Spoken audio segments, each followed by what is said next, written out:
guys, and welcome to Coffee Catch-Ups with me, Tanya Wiley. And me, Amelia Beaumont. Coffee Catch-Ups is a Christian podcast all about life in your 20s. Now, just a disclaimer before we start, we are not theologians or teachers. We're just two people who love Jesus and are trying to live for him.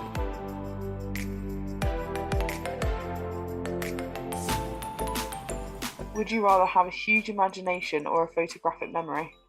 Probably a huge imagination. Because a huge imagination would mean I could make really interesting work. Like as a performer, as an actor, huge imagination could go, so you're being so creative. Whereas a photographic memory is great because I can remember my lines quickly, but I don't mind doing the work to remember my lines like a normal human. But an amazing imagination would be like, I could walk into an R&D and they'd be like, Tanya's here. She's got a great imagination. Go and get so much work. Yeah, boom. Bosh. Yeah, fair one. Fair one. That's a great justification. What about you? I don't really know, to be honest. I feel like I like the idea of a huge imagination, but I do think a photographic memory would be so useful. Because obviously, like, my job does not require the same level of imagination yours does. But even just for like general life, because I feel like for me, I find it really easy to kind of get caught up and I just feel like I'd be daydreaming all the time. Yeah, I don't know, but also like photographic memory would be so useful because you can just like I love languages, and so like learning, you can just learn a language really easily because you can just like memorize the dictionary. That's very true, actually. I'd not thought about that. Would you rather always hit a red light for the rest of your life? Every time you pull up to traffic lights, red light. Or have really slow internet when the sun goes down? Oh, So in the day, in working hours, in office hours, internet's fine. I use the internet quite a lot, like all day, and particularly like yes, I use it during the day, like with work, but also like after sundown. Like, you know, I'm on Netflix, I'm on like vlog, I'm like doing social media stuff for coffee catch-ups and just general like, you know, scrolling and stuff as well. I feel like that would really frustrate me like a lot more. Like red lights, obviously, as much as they are very annoying, obviously they change to green eventually. Like, but oh my gosh, a slow internet would be the worst. I'd rather have red lights. Yeah, I agree. I actually think that's quite an easy one. So bad choice on my behalf, but I'm the same. So let's face it, slow internet is worse than no internet, in my Yes, opinion. I would agree with that because at least with no internet, you know where you stand. You're Yeah, like, I'm gonna go read a book and let it sort itself out. But slow, you're just sat there and you're like yeah, waiting. waiting. I wonder if that has any link to the themes that we're talking about today. Interesting. Find out in the next episode.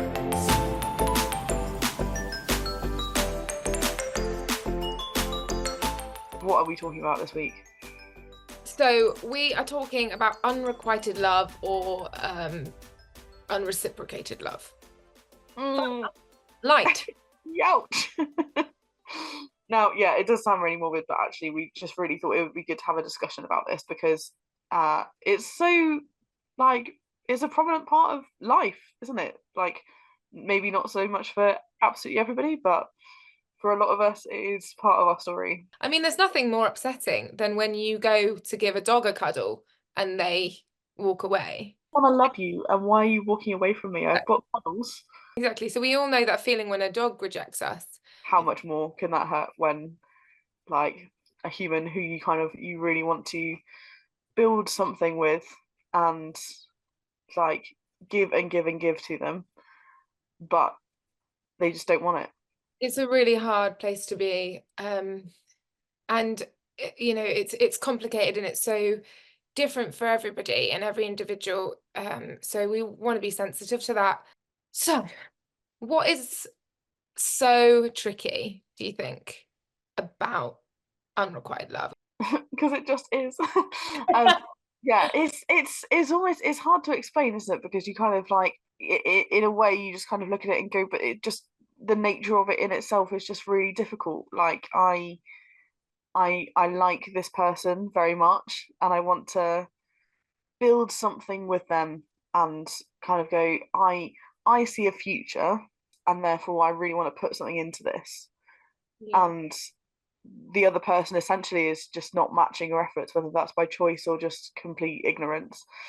um and it's really difficult because you just kind of want to go, or you sometimes you always want to like shake them by the shoulders and just be like, this is a good thing, this could be a great thing, why don't you want this too? And I think it's really, at least from my experience, that's just kind of been a theme really, is kind of going, I want to give you part of myself, Yeah.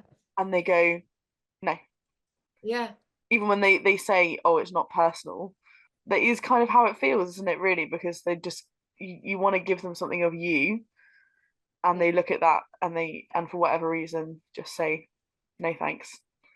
Yeah, exactly. I think what you're saying as well about giving part of you, and you're Mm. going, hey, here I am, here's me, and here's what I can offer you, is that when that's a no, it is personal because it's going, no, I don't want you. So it's a personal rejection, which is very a different kind of rejection to potentially professional rejection. I deal with a lot of that. And I always find that personal rejection of me as an individual, um, in this intimate way, because that's what you're going, I want to be intimate with you. And so it does feel personal. But to them, because they don't feel the same thing, it may seem small, it may seem not as important, or they might have just found out about it and they go, oh, well, no, well. And so sometimes there's less care taken with the rejection, uh, Mm. because it can seem small because that's in someone else's head and it's not in mine. Yes, and I think a lot of the difficulty from understanding that for the person who has, like, has the crush or has fallen in love, like, because you think about it, I don't know about you, like for me, I tend to think about it a lot of the time, like it takes up a lot of my thought life when I like somebody.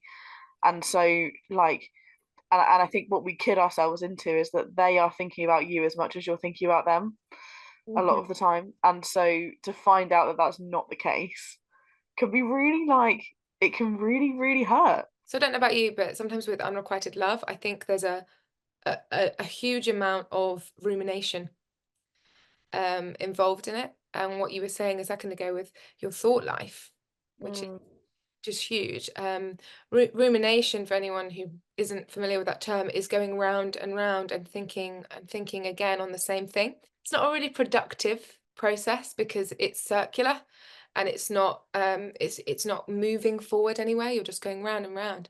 And I think particularly with unrequited love that you haven't expressed, you go round and round and round and you go and almost overanalyze every single moment. And like you were saying, Amelia, you can pick up on one thing that they said that was nice, or they smiled your way, or you had a small little interaction, and you go, oh, that means that they feel what I feel. Uh, Mm. because you almost will yourself to that to be true. And so then when we add that rumination to it, it just goes round and round and escalates and becomes bigger and heavier and more of a thing. Does that resonate with you in any way? So much. Such a huge part of my story.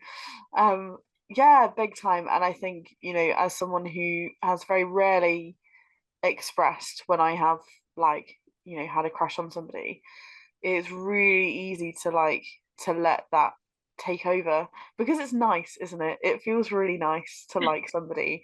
And like when you think about it and you can, like, kind of imagine like what it might be like to be with them, and and that, because you like them, it's like it is a happy thought a lot of the time. And so, like, it's very easy to fixate on it a little bit.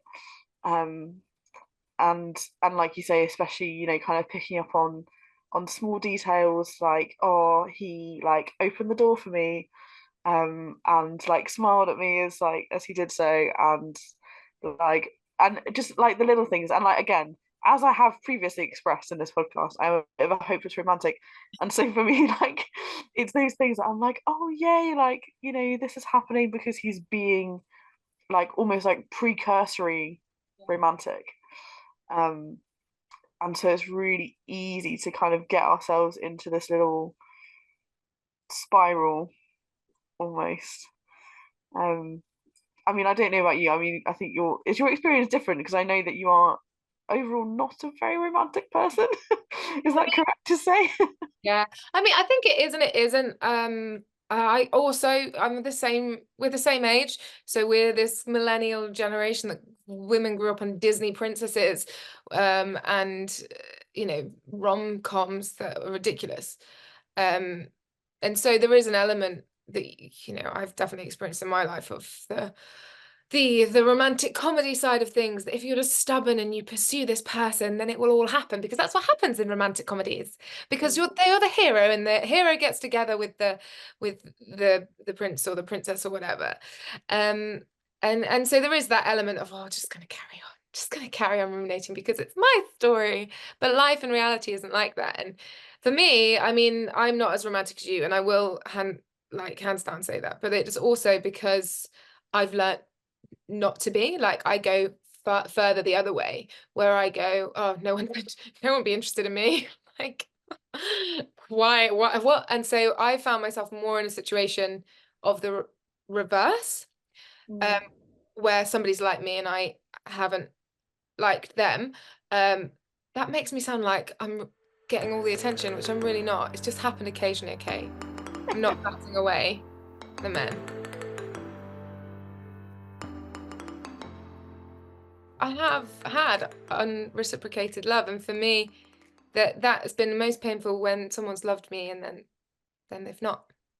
Mm. Um, and the worst thing of that, and I think with all of this, is when it's not communicated. Yeah. So I've been in a relationship where it was clear through behavior and with hindsight, because hindsight's a wonderful thing, that this person just didn't love me anymore, but they had done, and they had been expressive about it.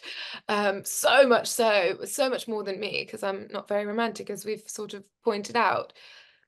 But then having that go after it's been there, and you do all the same things. You ruminate, you obsess, you every text message, oh, good, they love me, thank goodness. Or every nice word, every nice action becomes much bigger than the other person meant it to be.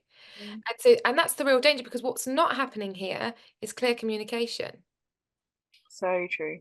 In a situation like Amelia's talking about, where she liked somebody, you didn't say it for a while. I remember. So I was calling you out, but No, it was about 6 months. You're right. about 6 months. And it's a really hard place to be. There is a responsibility to move forwards, to say how you feel, Yeah. or let it go and don't, and Mm. then move on. But what is it? What do you think is at the root of why that communication of going, by the way, I like you, or what have you? What is at the root of holding us from doing that, do you think? Embarrassment, pure and simple. Potentially it is a very like highly embarrassing situation, because you're opening yourself up and putting yourself out there with feelings that are, usually kind of kept private, I guess, at least until you're openly kind of in a relationship or whatever. And so um it's really hard, because you are just showing them like the very depths of yourself Mm. and going, do you want it or not? Like it's really difficult. Yeah. And on the couple of occasions that I have done that, it's almost been physically difficult to get the words out, because you just know that this could go one of two ways. And I think sometimes as well, like, particularly if you've had a bad experience of that in the past, that can be hard. Yeah, I think you're right. I think a couple of the things that you raise are at the heart of that. When you say embarrassment, you also say, like, there's like fear there, isn't there? I'm scared of feeling embarrassed. I'm scared of being rejected. It could, and also maybe I'm even scared of moving. I'm fearful of moving out of this place of they might like me, because then I have to admit and come to terms with the fact that they don't. Yeah. And I think sometimes if you really had a word with yourself in the mirror, if you were really 100% honest, sometimes we know that they don't like us. Yeah. If we were 100% honest, sometimes we know that this is more in your head, and that even if they did like you a bit, you like them way more than they like you. Mm. Um, and so almost maybe the not wanting to say can also be, I don't want to move out of this place where there's possibility and there's hope. And then I wonder as well, when you raise a really good point with like past trauma, because this stuff doesn't, weirdly, it doesn't necessarily get easier as you get older. Mm. It might do if you work on yourself and you just, yeah, you go for it. But sometimes, love. I've heard some of my older friends who are like in their 50s and 60s said you still feel like the teenager. Um, having had all these relationships before, but you still feel like the girl standing in front of a boy asking him to love her. You still feel like that. True. Um, Yeah. and so, when you have had really difficult experiences or traumatic rejections, Mm. they can almost sometimes get worse because you still feel like the teenagers, but as you add wounds or scars, it can feel even more fearful of going through that again and going, actually, I don't know if today I want another rejection.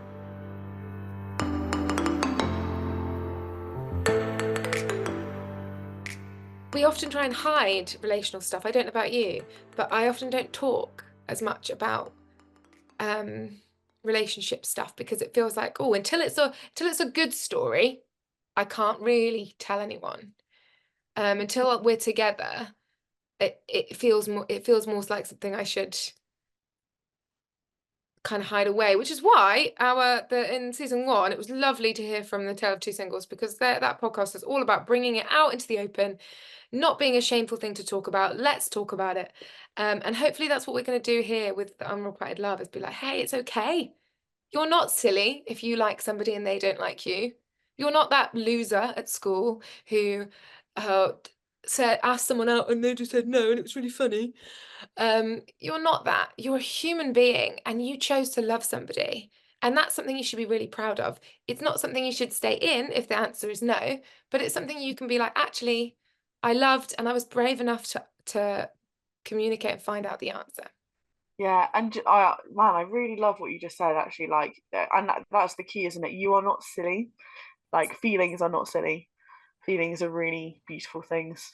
And like God created us with feelings, and with this capacity to love to whatever degree. Yeah, it's really important. It's really important to ignore the lies that Satan's telling you, because also when we're like everything we're talking about at the moment is linked to fear. Fear is the dominion of the enemy.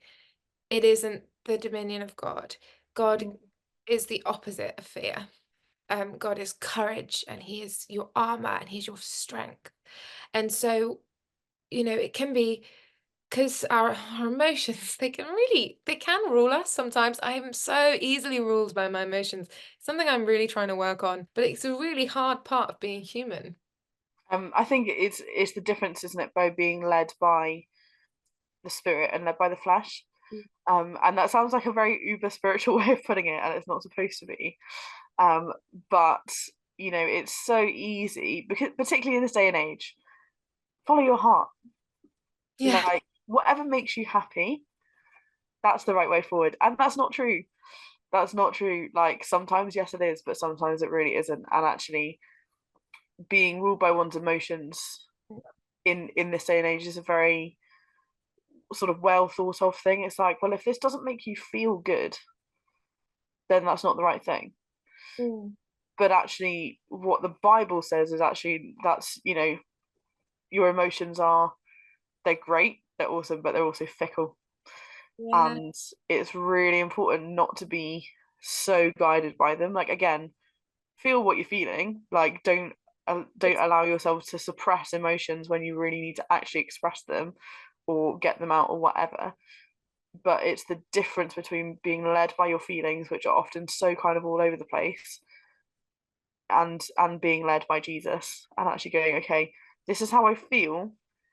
Jesus, what should I do in this situation? And it's sort of, it's almost regardless of feelings in that way. yeah. Um, but the great thing is that God doesn't disregard our feelings either. Yeah.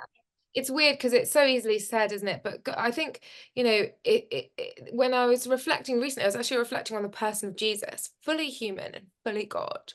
So, and you notice how God, when He comes down to earth, doesn't disregard feelings. Jesus shows us the full range of human emotion, and He feels that 100% and fully. Exactly that. Like, Jesus was, he felt all of his emotions fully.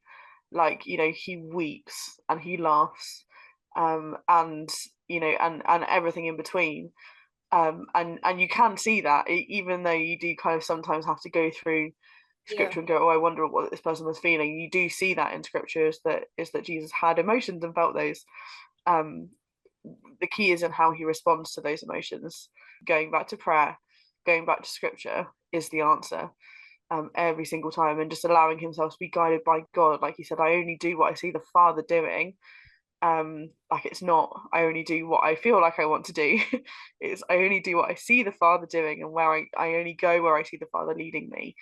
um and that is the most important part. And so if you are in a situation where you are, you know, in love, essentially, or you have a crush, it sounds like a very Christian answer, but pray about it. But actually, one of the most challenging prayers I've prayed is, God, if this person's not for me, take these feelings away. Even when I want to hold on to those feelings because they're so nice and I feel like it might work out and we might be like together forever.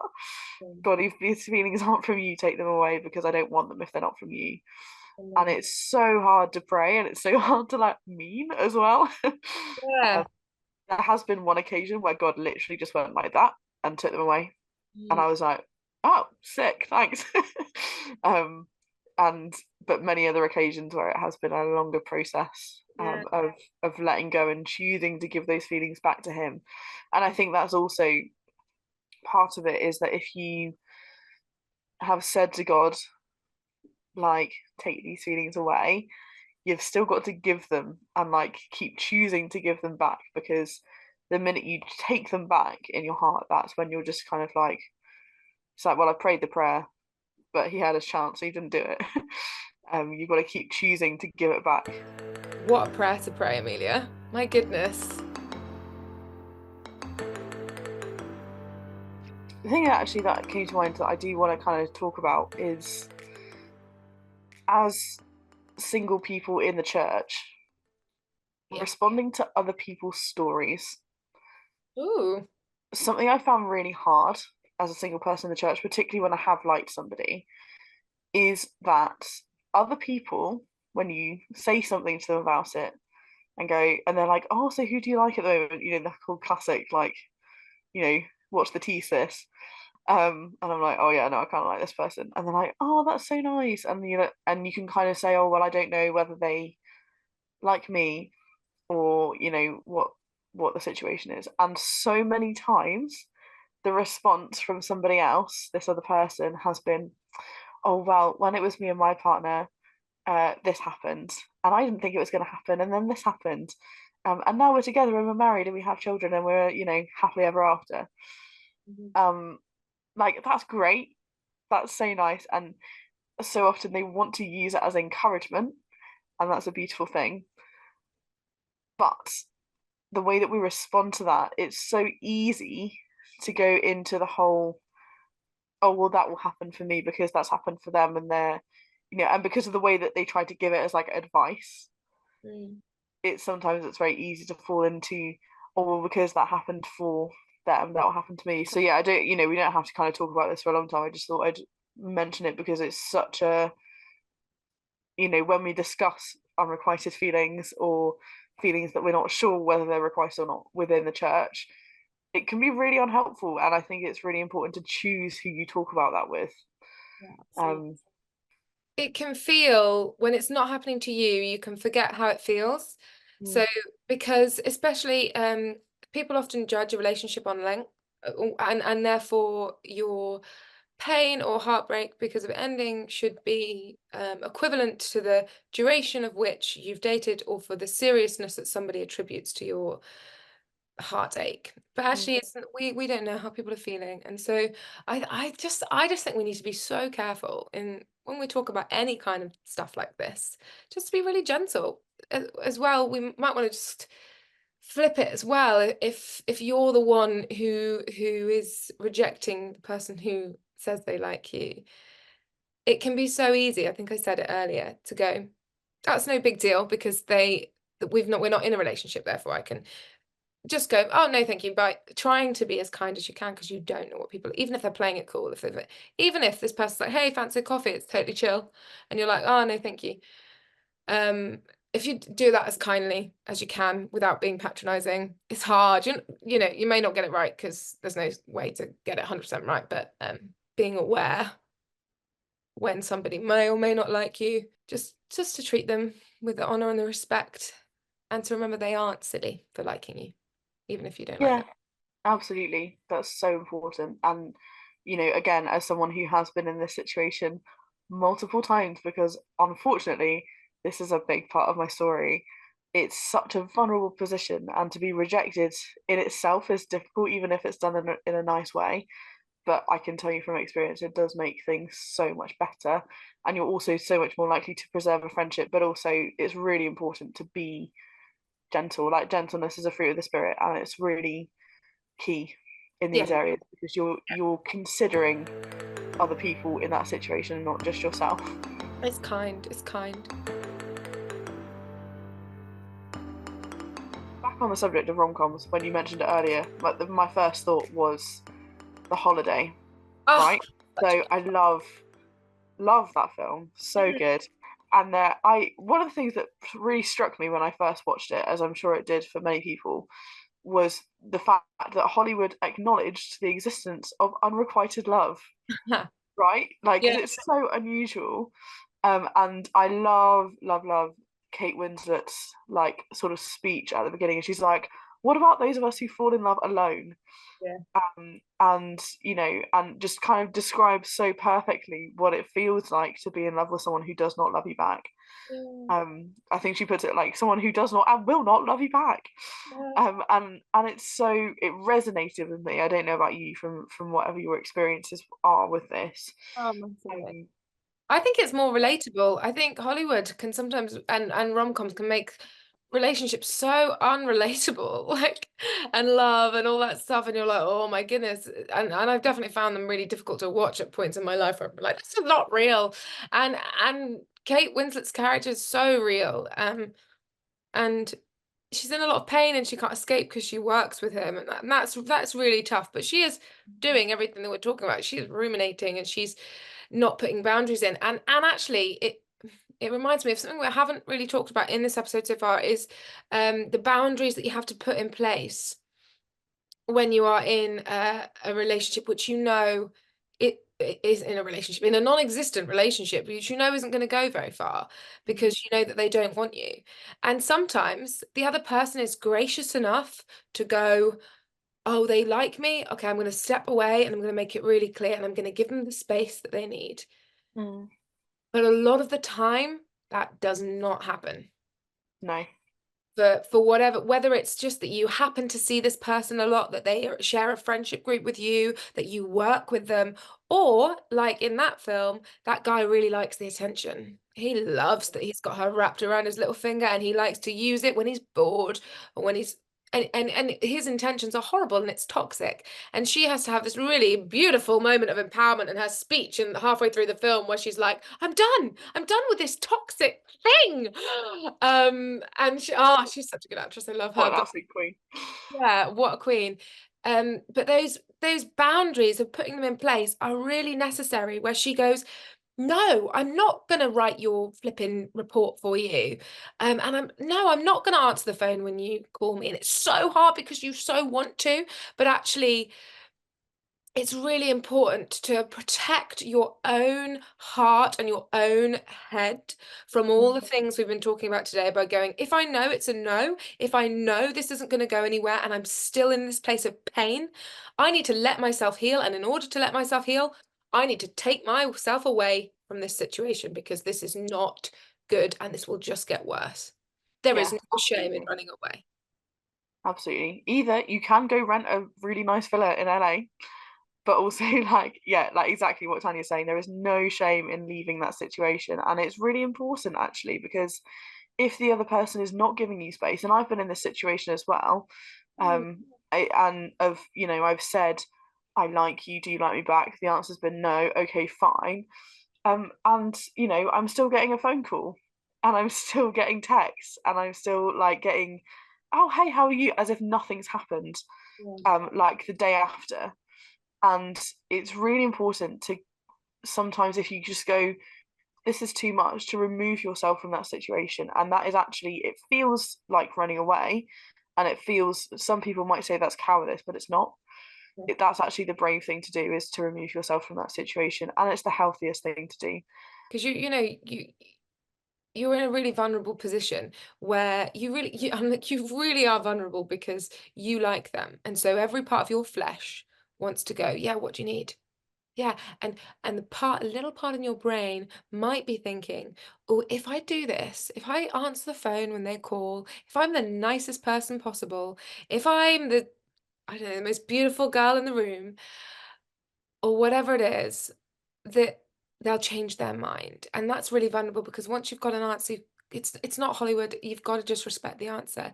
Take yourself away, try and learn to put that armor of God on every day so that you can hold to it, because it's so painful. And when we feel heartbroken, because that's what can cause some heartbreak, maybe, depends on the individual, but it can be really hard to think, "Oh, I don't want to fight this. I don't want to have to put my boundaries up all the time when I'm the one hurting." But sometimes life is like that. So we don't have to do that alone, which is the really good thing about knowing Jesus. We're promised that armor of God, which we put Mm, on, and we're protected.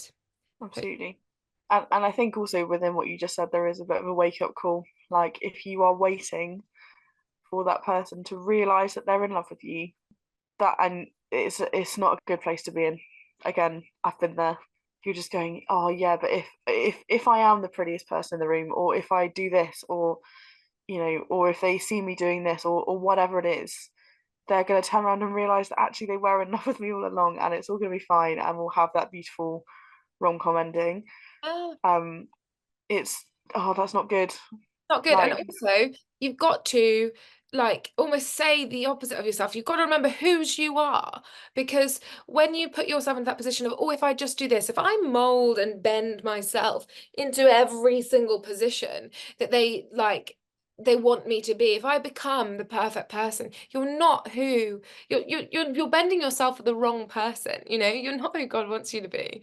Um, mm, so it comes back to, who am I? Whose am I? And why do I walk? Because if you do that, you, you're more likely to be able to hold to your boundaries and not bend yourself for somebody who hasn't recognized your value to them in that way. They've mm, said no, they don't recognize your value. So why would you chase somebody who doesn't want to walk that with you? Why would you force somebody yeah, to walk with you in a way that they don't want to? It's really hard. But those are the things you've got to say over yourself until you believe them, for you and for them. yeah, absolutely. And I think it's really important to remember as well that if there is a relationship, like a relationship, marriage, whatever, in your future, if that's what God has for you, then that other person will want to walk with you. Yeah, Like, there's no forcing involved.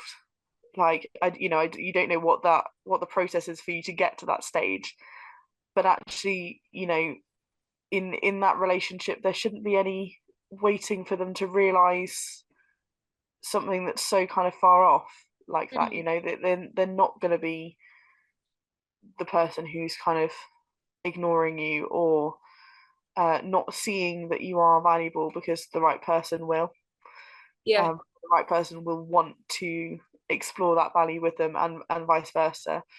So if God has a relationship for you, be assured you will not have to force that element. And if you are having to force it, that is, yeah.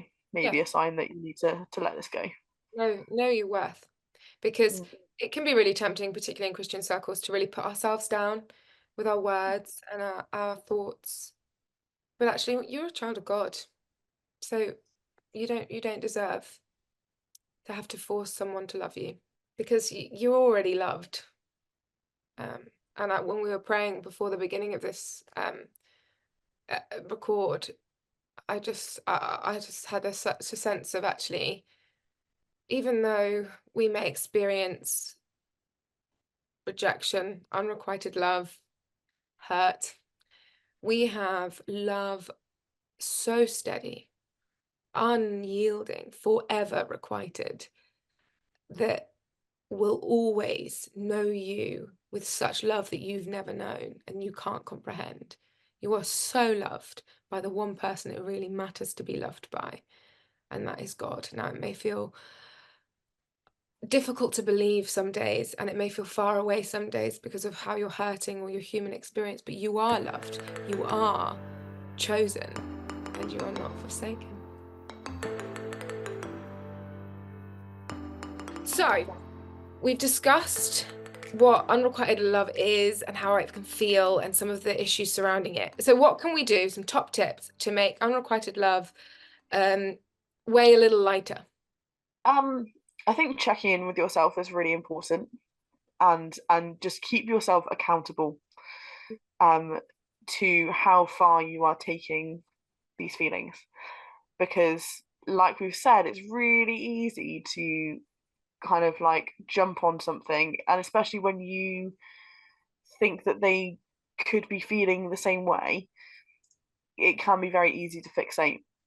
Yeah. And so it's really important to check in with yourself and make sure that you're not obsessing. And off the back of that, get yourself one or two, not 10 or 11, because I've made that mistake. But yeah, like one or two good friends who will also keep you accountable, because people that know you and can say to you either you're being unreasonable, like I love you, but calm yourself down, Yeah. and or in the same vein, like, okay, I also think this person is flirting with you, but what we've got to do is we've got to stay calm and like navigate this in a really like down to earth kind of way.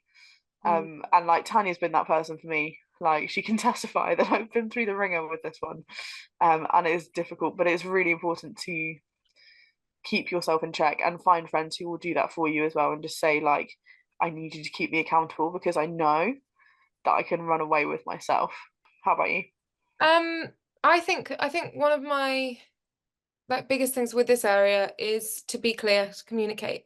So as scared as you are and as as difficult as it is, I think one of the things in the situation you're describing, Amelia, was you needed to find out one way or another whether this person, whether it was a yay, whether it's a go ahead, or if it's a not, because otherwise you're just going to stay stuck in that place.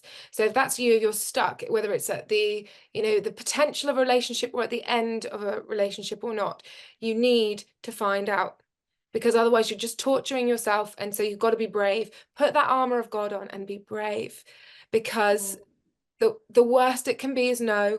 It may be a laugh, they may mock you, but actually you know who you are, and your worth and your identity doesn't come from whether this person says yes to you or not, whether this person loves you or not, because you are loved by the big guy, by God.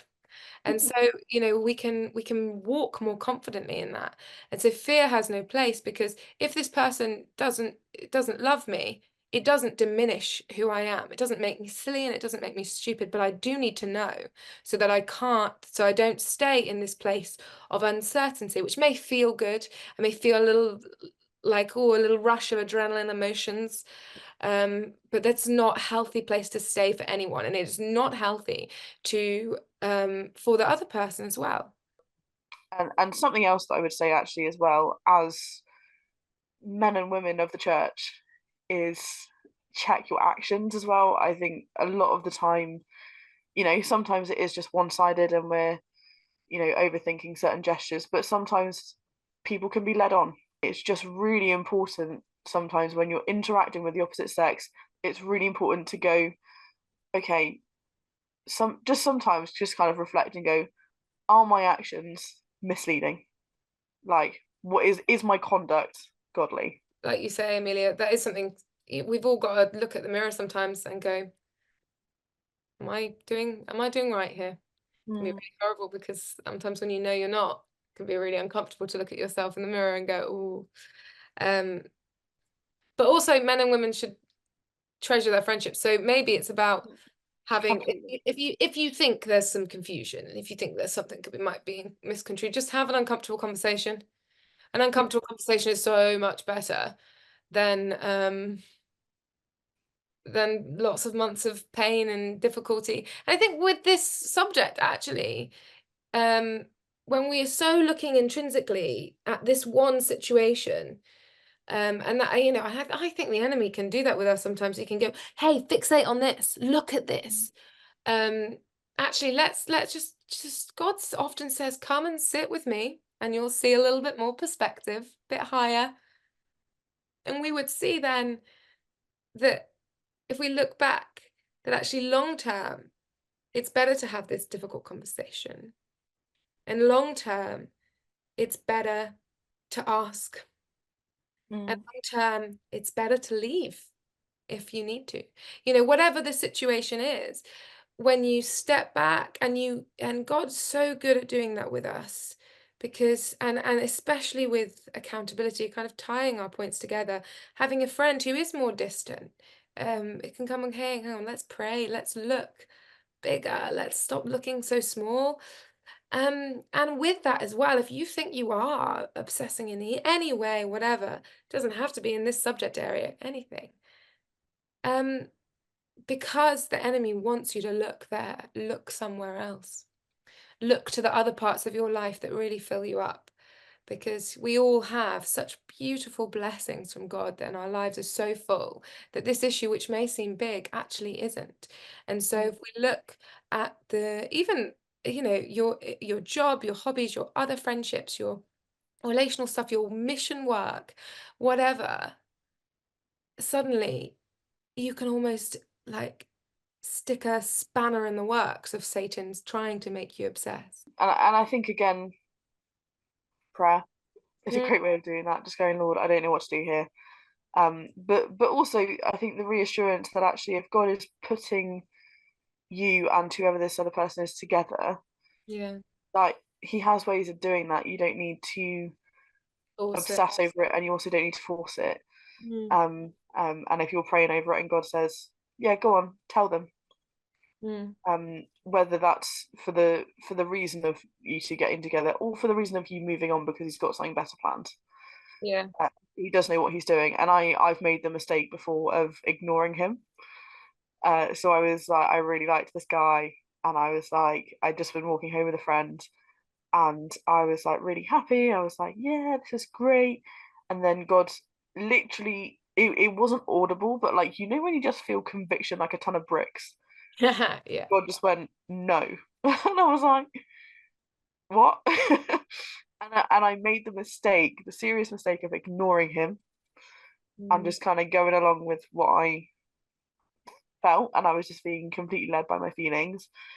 Um, and the rejection I felt when it didn't work out, turns out the guy that I liked was actually he started just dating my friend, and it was so tough. And by the grace of God, the three of us came out of this whole thing with friendships intact. But when I say by the grace of God, it was by the grace of God. Um, and but that was at risk because I'd ignored what God had said. But there was heartache involved, and so I think, you know, pray about it and follow what God says, because He really does have. It's a classic Christian answer, but He really does have a plan. He yeah. really does have good things in store for you, and it might not look exactly how you think it's going to look at first, but it is good.